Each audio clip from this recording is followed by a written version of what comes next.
Le rôle des médias dans la promotion et autonomisation de la femme, ce sujet a fait objet d'une formation des journalistes et B1 y a participé. Fifi Louko, ça vous avait représenté à l'entreprise. C'est une formation qui a duré 6 jours. Comment ça se passait? Oui, merci Bibiche pour la parole. Donc, 10 médias audiovisuels et presse écrite ont été conviés pendant 6 jours à cette formation, dont le thème était le rôle des médias dans la protection et l'autonomisation de la femme congolaise.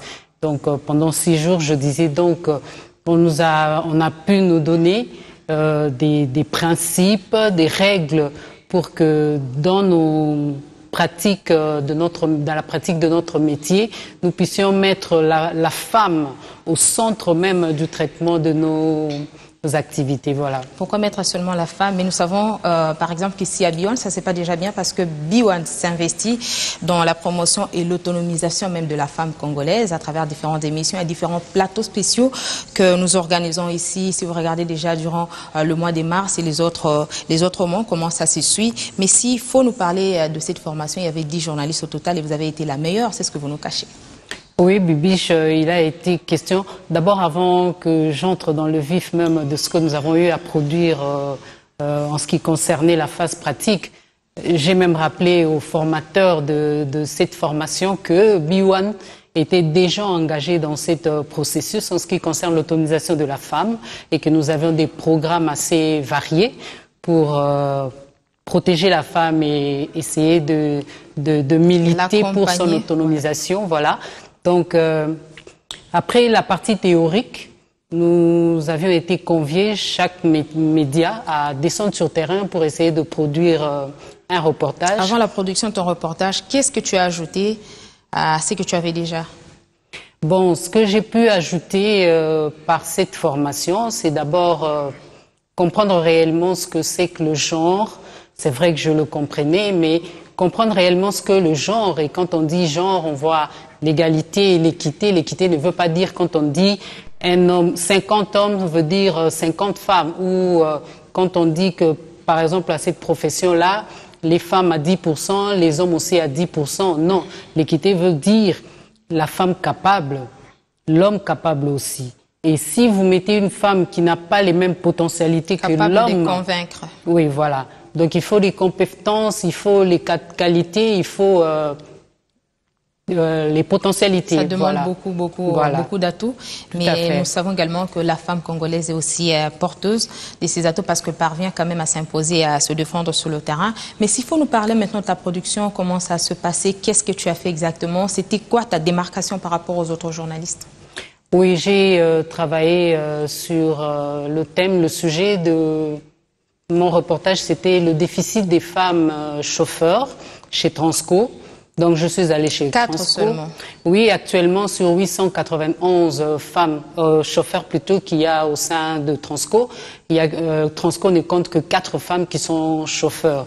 Donc j'ai pu prendre l'une d'entre elles qui est la première à arriver chez Transco. C'est avec elle que j'ai pu tourner. J'ai pu dialoguer avec elle en une interview où elle a fait comprendre qu'elle était ressortissante, enfin expulsée de Brazzaville. Arrivée à Kinshasa, elle n'avait pas de moyens, son mari n'avait pas un travail, donc elle s'est jetée à l'eau et elle est allée vers Transco pour essayer de postuler à ce poste de chauffeur. Et au finish, après formation et tout, aujourd'hui elle est chauffeur chez Transco. Tu as eu la chance de la rencontrer, mais il faut nous dire aussi quelque chose. Pourquoi est-ce qu'elle aussi, à son niveau, ne parvient pas à vulgariser, par exemple, pour dire que c'est pas Transco, par exemple, qui fermait les portes aux femmes, mais ce sont plutôt les femmes qui ne veulent pas, au fait, s'intéresser à Transco. C'est quoi sa magie? Qu'est-ce qu'elle a fait pour s'imposer? Parce que c'est toi qui as réalisé le reportage et il a duré combien de minutes? Bon, ce qu'elle a eu à faire pour s'imposer n'est rien de spécial, qui sortait de l'ordinaire. Elle connaissait le métier, elle est passée par des tests, elle a été convaincante. Évidemment, il lui manquait un petit truc qu'il fallait peut-être ajouter, puisque les bus Transco, il faut les compter parmi les poids lourds.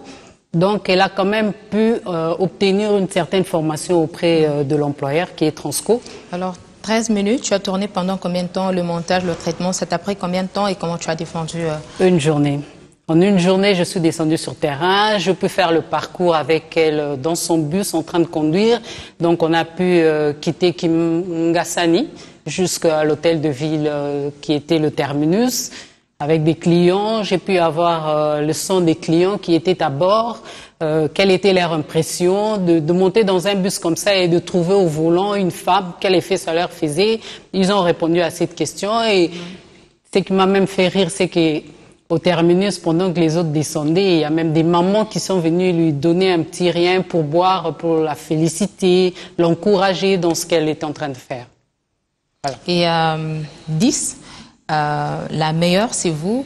Et votre reportage a respiré, votre reportage a convaincu en fait la salle. Ça. Oui, mon reportage a convaincu parce que même dans cette formation, on a pu nous rappeler les prérequis du métier et on nous a rappelé surtout, on a martelé sur le genre journalistique.